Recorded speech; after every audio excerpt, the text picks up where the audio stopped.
What's good, everybody? Welcome back to the channel. For those of you guys who are new here, my name is Sidney Baker Green. I hope you guys liked that BTS of me shooting car photography in my front yard and in my neighbor's driveway with my own car.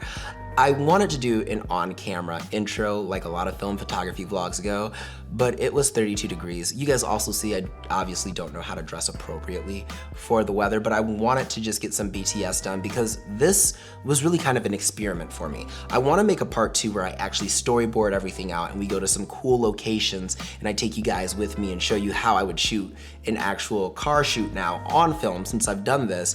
But ever since I've made the switch over from shooting nothing but digital to shooting nothing but film, I've been trying to figure out how I'm going to really create my own style and position myself with respect to commercial work. And then film photography is part of that commercial aspect of photography.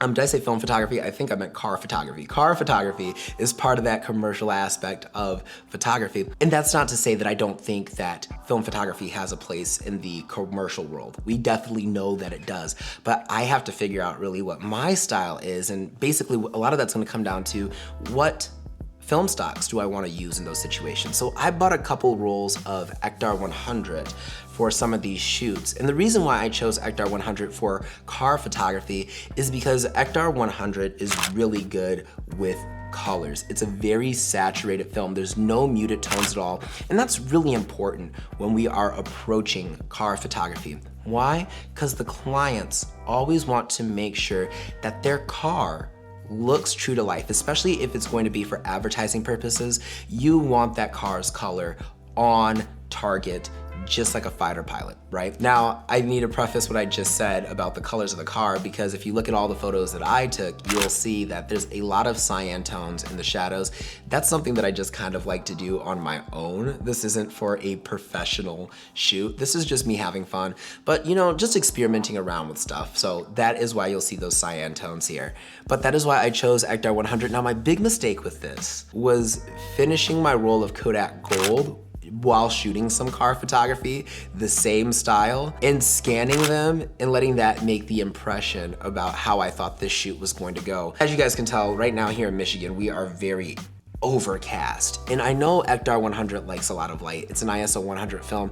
So I was very nervous because Kodak Gold did not hold up the way that I wanted it to. I think the photos definitely have an aesthetic, but I don't think that it's really my aesthetic. And so I was kind of disappointed with that. I know Kodak Gold is a consumer roll of film and it only shines in certain situations for me. It hasn't been the most consistent, and that's why you would shoot a professional film, of course. But as you guys can see from some of these photos that I've put up, it's just really muted and it doesn't speak to just the aesthetic that I want to bring out, the environmental aesthetic of the car photography, versus when we switch over to Ektar 100, we just have better photos overall. So Ektar 100 does really shine on the outdoor shots, but it does, to me, struggle with the interior shots. And I think for interior shots, I'm going to probably end up going with something like Portra 800 for the higher ISO, and I'm going to just shoot a roll of Ektar 100 on the outside before we get to those interior shots.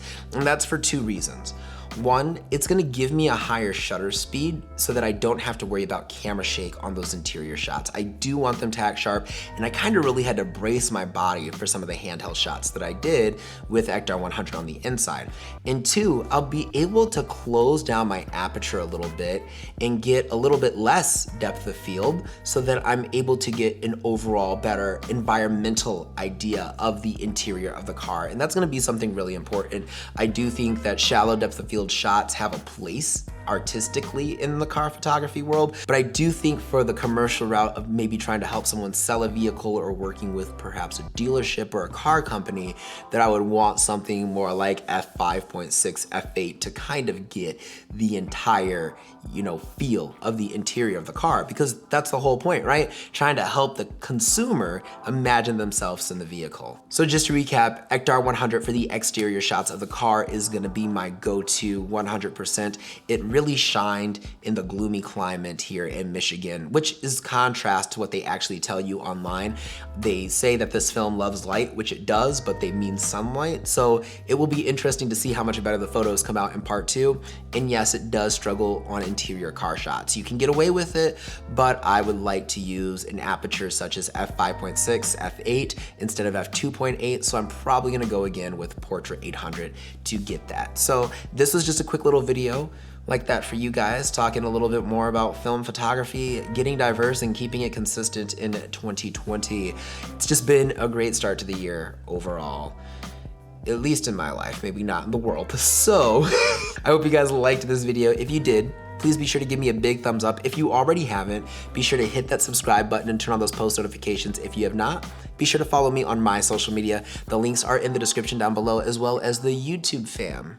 Their links are also in the description down below. My beautiful people, if you guys are ever feeling uninspired, uncreative, or just want to give up on life, remember, every day airplanes take off against the wind. Keep climbing, stay inspired, and as always, stay fabulous, guys. My name is Sidney, and I cannot wait to see you with more exciting content. Peace out.